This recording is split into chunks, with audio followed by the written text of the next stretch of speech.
Chapter number 3, Sloka number 31. Eme mata midam nityam anutishtanti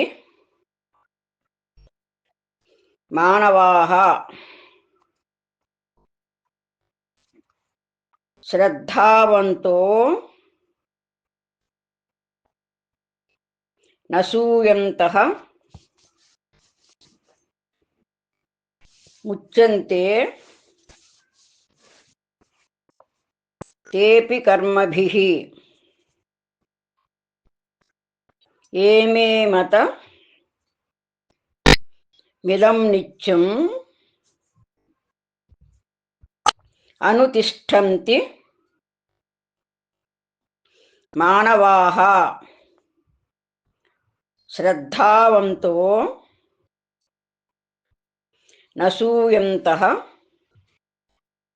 నసూయంతః ముచ్యంతే తేపి కర్మభిః ఏమే మత మిదం నిత్యం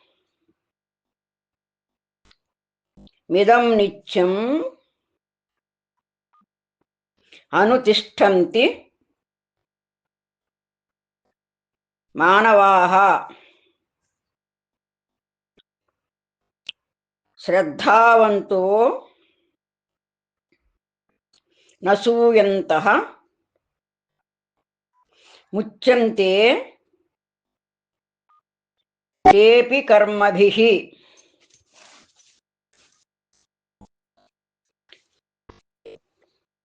ఏమే మతమిదం నిత్యం అనుతిష్టంతి మానవాః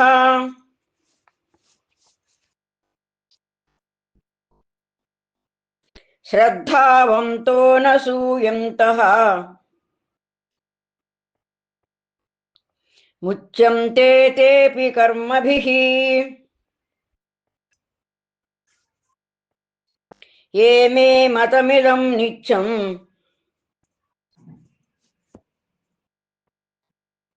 అనుతిష్టంతి మానవాః శ్రద్ధావంతో నసూయంతః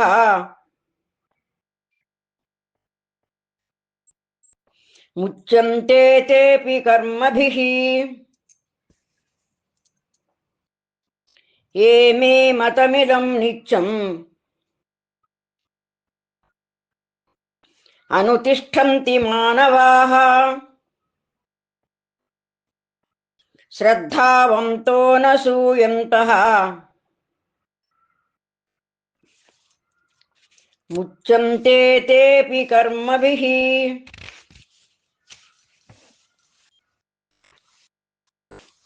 Chapter number 3, Sloka number 32. ఏత్వేత దభ్యసూయంతః నానుతిష్టంతి మే మతం సర్వజ్ఞాన విమూఢాంస్తాన్ విద్ధి నష్టాన చేతసః ఏత్వేత దభ్యసూయంతః నానుతిష్టంతి మే మతం సర్వజ్ఞాన విమూఢాంస్తాన్ విద్ధి నష్టాన చేతసః ఏత్వేత దభ్యసూయంతః నానుతిష్టంతి మే మతం సర్వజ్ఞాన విమూఢాంస్తాన్ విద్ధి నష్టాన చేతసః ఏత్వేతదభ్యసూయంతః నానుతిష్ఠन्ति మే మతం సర్వజ్ఞానవిమూఢాంస్తాన్ విద్ధి నష్టాన చేతసః ఏత్వేతదభ్యసూయంతః నానుతిష్ఠन्ति మే మతం సర్వజ్ఞానవిమూఢాంస్తాన్ విద్ధి నష్టాన చేతసః ఏత్వేతదభ్యసూయంతః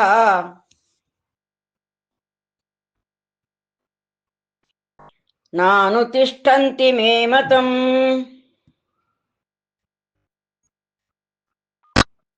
సర్వజ్ఞానవిమూఢాంస్తాన్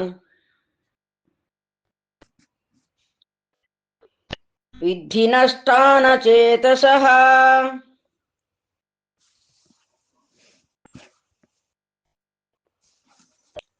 చాప్టర్ నంబర్ 3, శ్లోక నంబర్ 33. సదృశం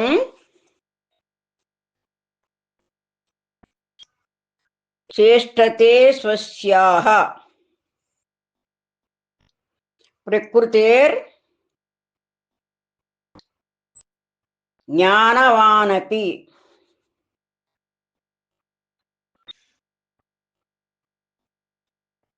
ప్రకృతిం యాంతి భూతాని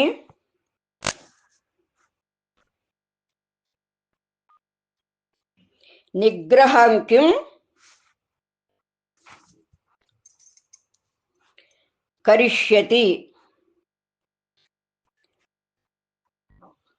సదృశం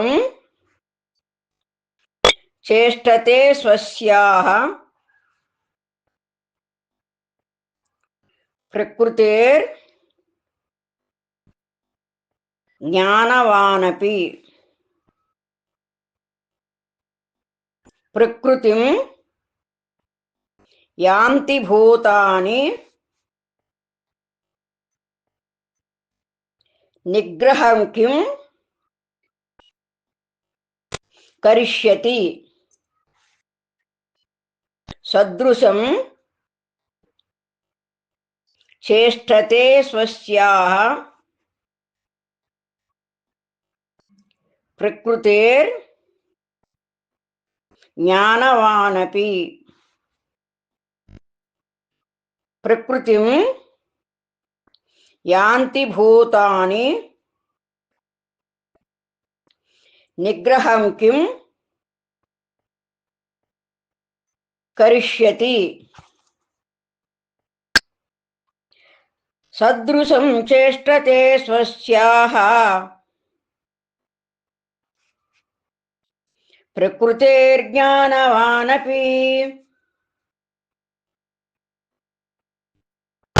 ప్రకృతిం యాంతి భూతాని నిగ్రహం కిం కరిష్యతి.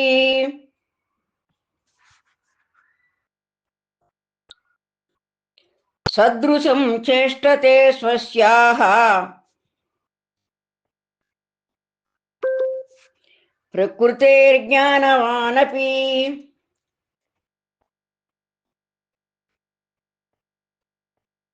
ప్రకృతిం యాంతి భూతాని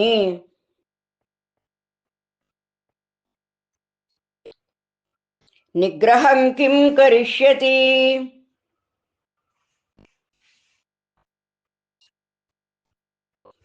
సదృశం చేష్టతే స్వస్యాః ప్రకృతేర్జ్ఞానవానపి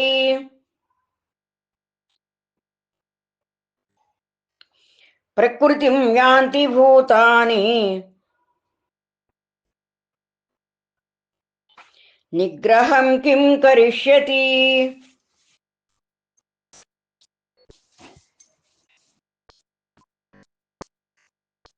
చాప్టర్ నెంబర్ 3 శ్లోక నెంబర్ 34. ఇంద్రియ స్యేంద్రియస్యార్థే రాగద్వేషౌ వ్యవస్థితౌ తయోర్న వశమాగచ్చేత్ తౌ హ్యస్య పరిపంథినౌ. ఇంద్రియ స్యేంద్రియస్యార్థే రాగద్వేషౌ వ్యవస్థితౌ తయోర్న వశమాగచ్చేత్ తౌ హ్యస్య పరిపంథినౌ. ఇంద్రియ స్యేంద్రియస్యార్థే రాగద్వేషౌ వ్యవస్థితౌ తయోర్న వశమాగచ్చేత్ తౌ హ్యస్య పరిపంథినౌ. ఇంద్రియస్యేంద్రియస్యార్థే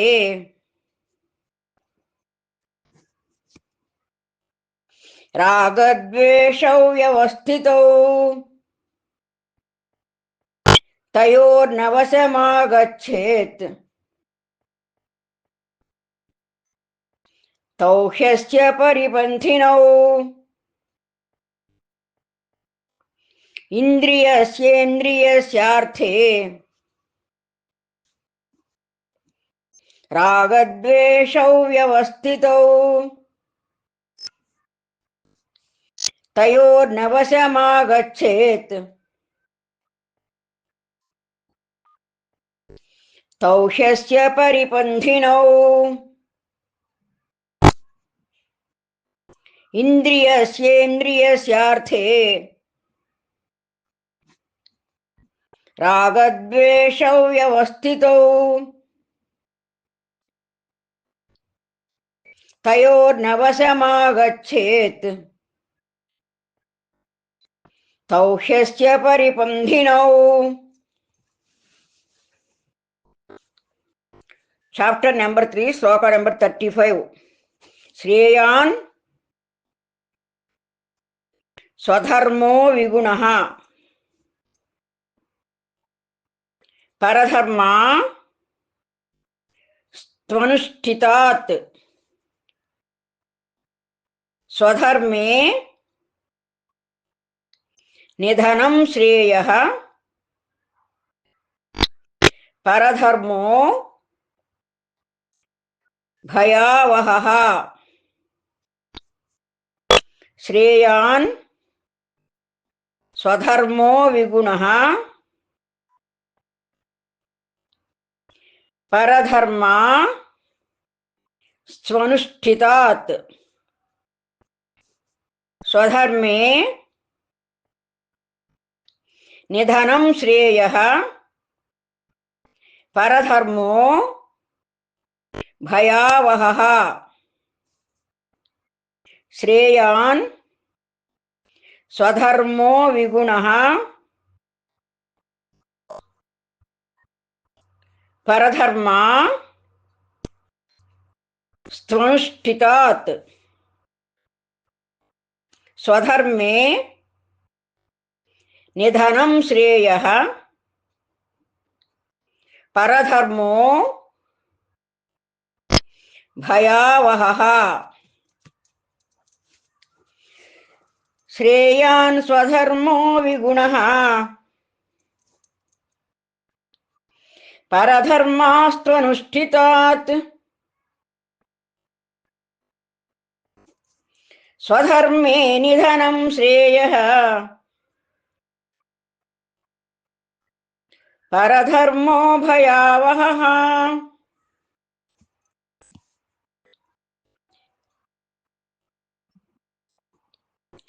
శ్రేయాన్ స్వధర్మో విగుణః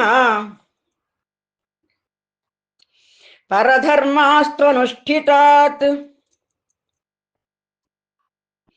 స్వధర్మే నిధనం శ్రేయః పరధర్మో భయావహః. శ్రేయాన్ స్వధర్మో విగుణః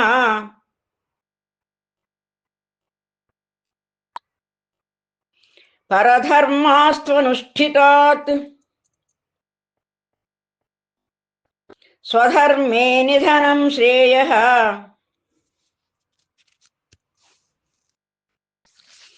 పరధర్మో భయావహః.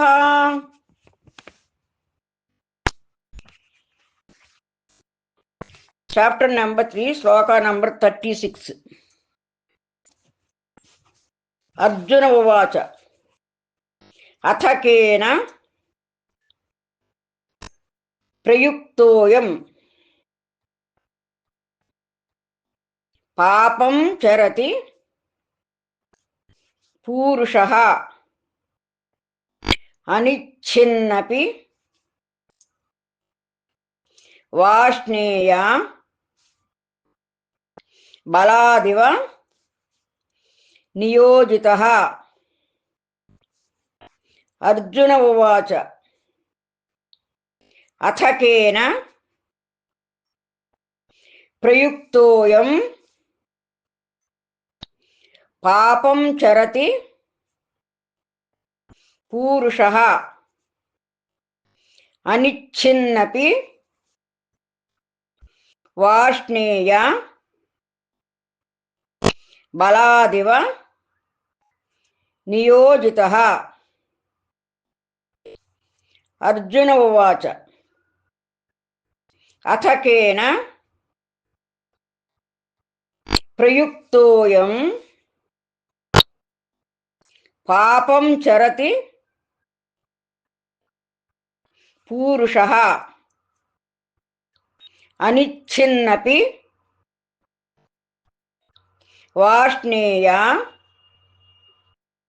బలాదివ నియోజితః. అర్జున ఉవాచ అథ కేన ప్రయుక్తోయం పాపం చరతి పూరుషః అనిచ్ఛిన్నపి వాష్ణేయ బలాదివ నియోజితః. అర్జున ఉవాచ అథ కేన ప్రయుక్తోయం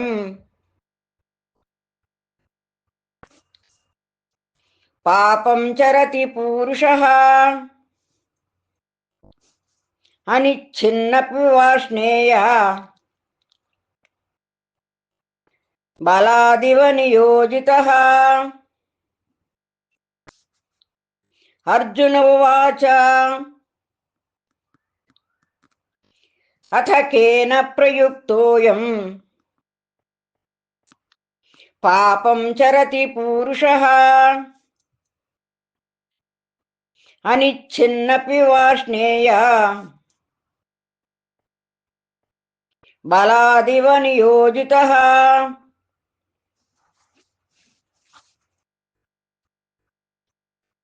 చాప్టర్ నెంబర్ 3, శ్లోక నెంబర్ 37. శ్రీ భగవాన్ ఉవాచ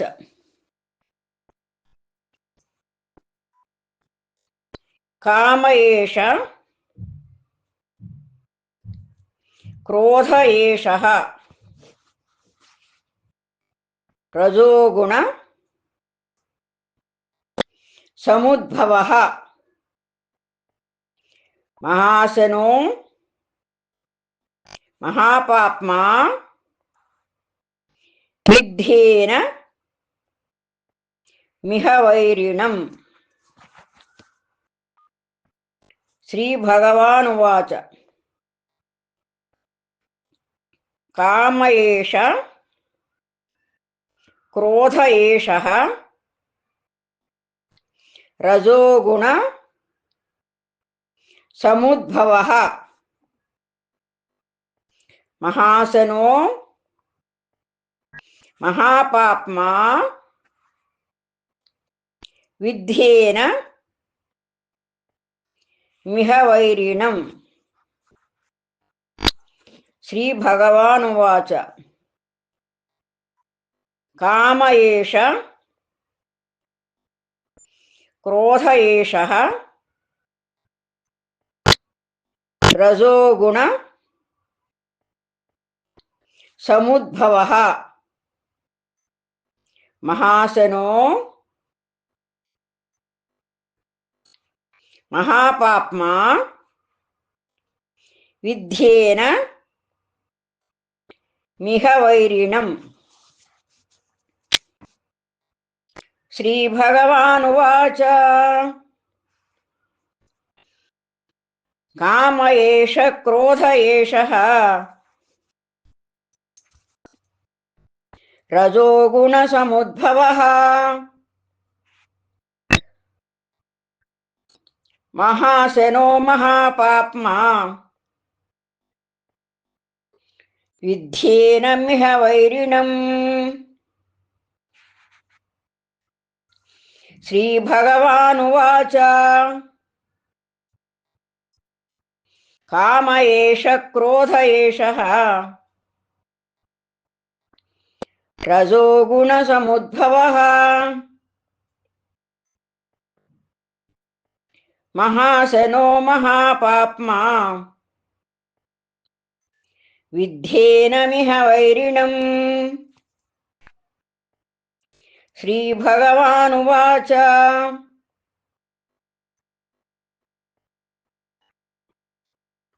కామ ఏష క్రోధ ఏషః రజోగుణ సముద్భవః మహాసనో మహాపాప్మా విద్ధేన మిహ వైరిణం.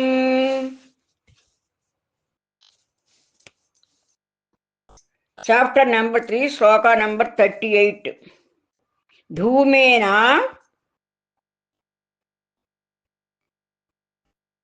తుర్యతే వహ్నిః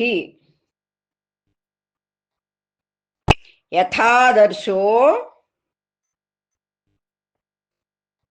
మలేన చ యథోల్బేన ఋతో గర్భః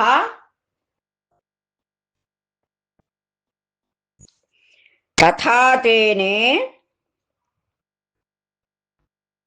దమావృతం.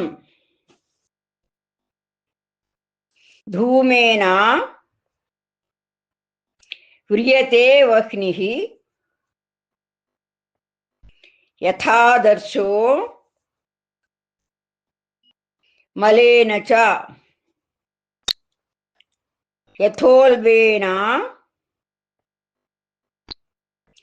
ఋతో గర్భః తథా తేనే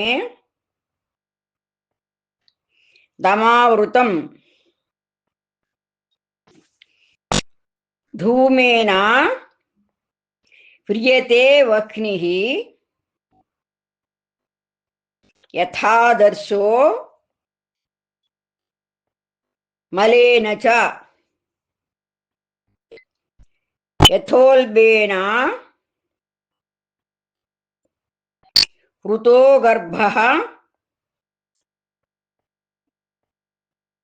తథా తేనే దమావృతం.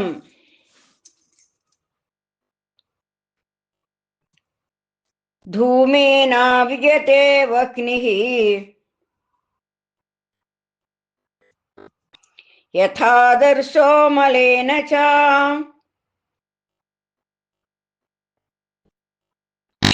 यथोल्बेनावृतो गर्भः तथा तेनेदमावृतम् धूमेनाव्रियते वह्निः यथादर्शो मलेन च यथोल्बेनावृतो गर्भः तथा तेनेदमावृतम्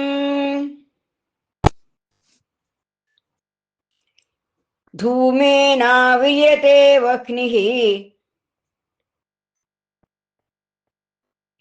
यथादर्शो मलेन च यथोल्बेनावृतो गर्भः तथा तेनेदमावृतम्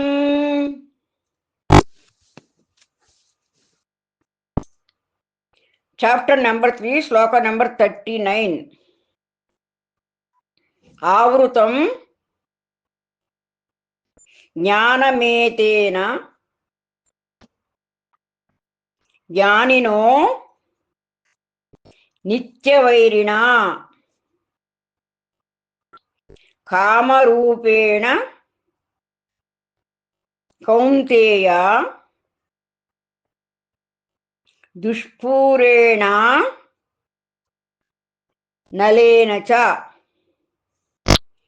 Avrutam Jnanametena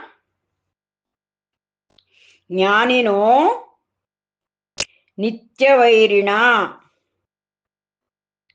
Kamarupena Kaunteya Dushpurena Nalena cha Avrutam Jnanametena Jnanino Nityavairina Kamarupena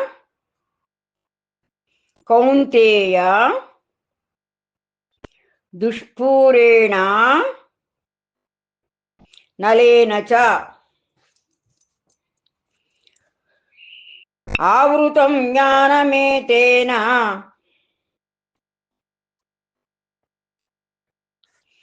Jnanino Nityavairina Kamarupena Kaunteya Dushpurena Nalena cha Avrutam Jnanametena Jnanino Nityavairina Kamarupena Kaunteya Dushpurena Nalena cha Avrutam Jnanametena Jnanino Nityavairina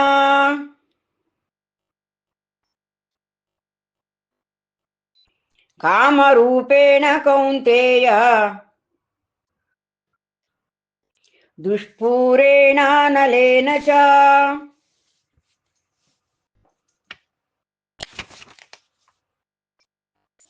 Chapter number 3, Sloka number 40.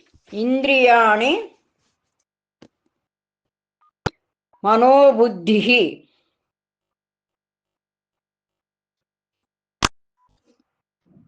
Asyadhisthana Muchyate Etairvimoha Yatyeshaha Jnanamavruchya Dehinam Indriyani Manobuddhihi Asyadhisthana ముచ్యతే ఏతైర్విమోహ యత్యేషః జ్ఞానమావృత్య దేహినం ఇంద్రియాణి మనోబుద్ధిః అస్యాధిష్టాన ముచ్యతే ఏతైర్విమోహ యత్యేషః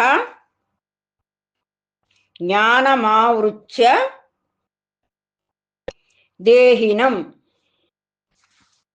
దేహినం ఇంద్రియాణి మనోబుద్ధిః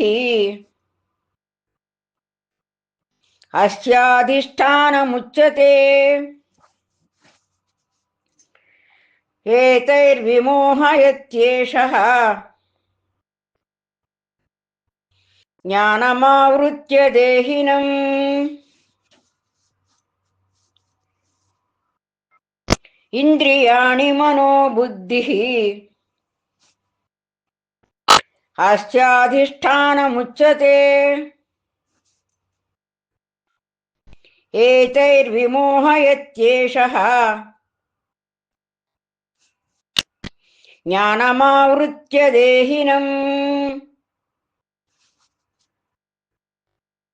ఇంద్రియాణి మనోబుద్ధిః అస్యాధిష్టానముచ్యతే ఏతైర్విమోహ యత్యేషః జ్ఞానమావృత్య దేహినం. చాప్టర్ నెంబర్ 3, శ్లోక నెంబర్ 41. తస్మాత్వా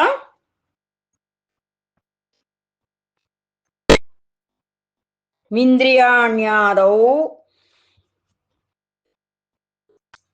నియమ్య భరతర్షభ పాప్మానం ప్రజహిష్యేనం జ్ఞాన విజ్ఞాన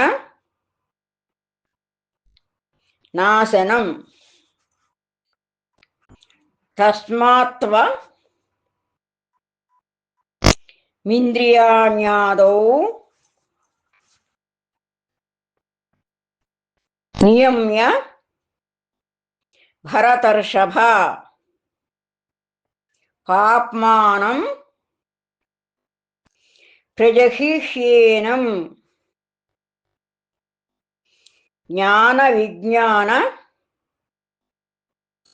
నాశనం. తస్మాత్వ మింద్రియాణ్యాదౌ నియమ్య భరతర్షభ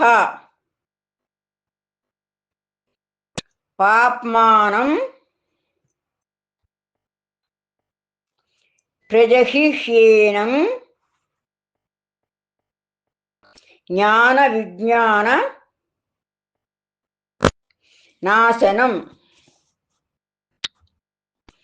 తస్మాత్వమింద్రియాణ్యాదౌ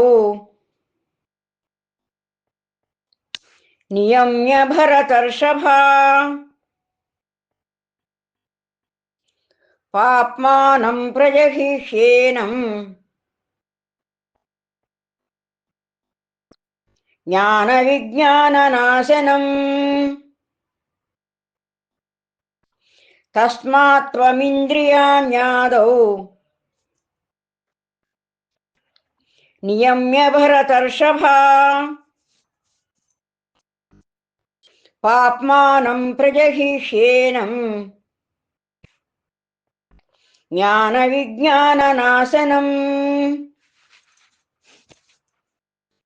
తస్మాత్వమింద్రియాణ్యాదౌ నియమ్య భరతర్షభ పాప్మానం ప్రజహిష్యేనం జ్ఞాన విజ్ఞాన నాశనం.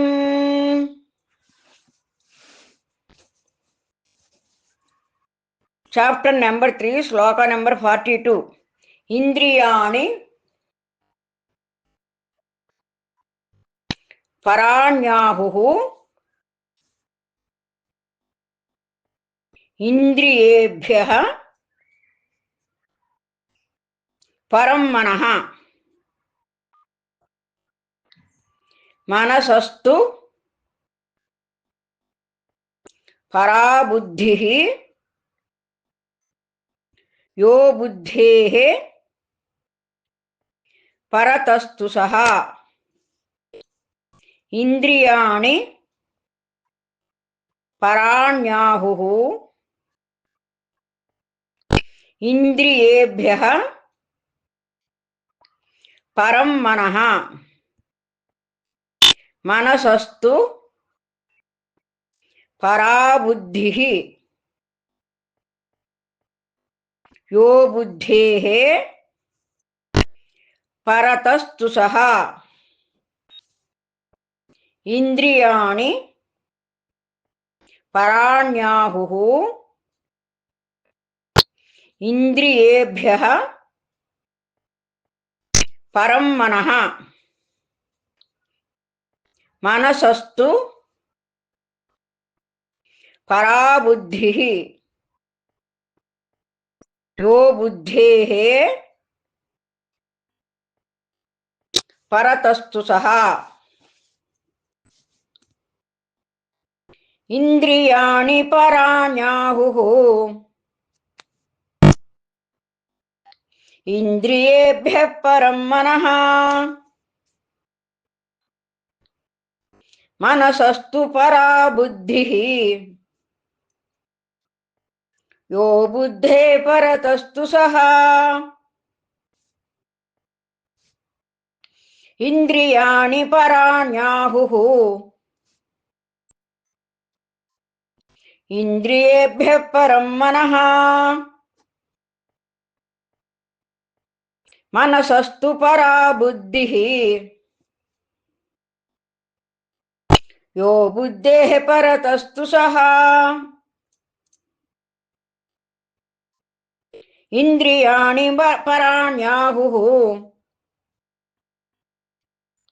ఇంద్రియేభ్యః పరం మనః మనసస్తు పరా బుద్ధిః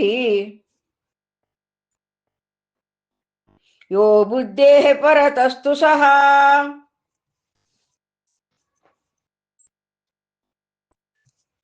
చాప్టర్ నెంబర్ 3 శ్లోక నెంబర్ 43. ఏవం బుద్ధేః పరం బుద్ధ్వా సంస్తభ్యాత్మాన మాత్మనా జహి శత్రుం మహాబాహో కామరూపం దురాసదం. ఏవం బుద్ధేః పరం బుద్ధ్వా సంస్తభ్యాత్మాన మాత్మనా జహి శత్రుం మహాబాహో కామరూపం దురాసదం. ఏవం బుద్ధేః పరం బుద్ధ్వా సంస్తభ్యాత్మాన మాత్మనా జహి శత్రుం మహాబాహో కామరూపం దురాసదం. ఏవం బుద్ధేః పరం బుద్ధ్వా సంస్తభ్యాత్మానమాత్మనా జహి శత్రుం మహాబాహో కామరూపం దురాసదం ఏవం బుద్ధేః పరం బుద్ధ్వా సంస్తభ్యాత్మానమాత్మనా జహి శత్రుం మహాబాహో కామరూపం దురాసదం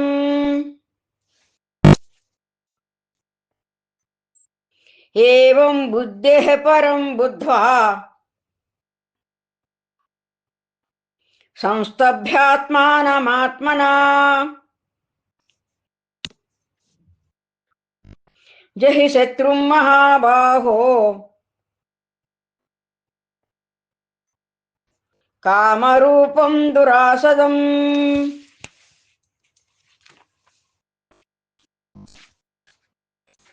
ఓం తస్సత్. ఇది శ్రీమద్భగవద్గీతాసు ఉపనిషత్సు బ్రహ్మ విద్యాయాం యోగశాస్త్రే శ్రీకృష్ణార్జున సంవాదే కర్మయోగో నామ తృతీయోధ్యాయః.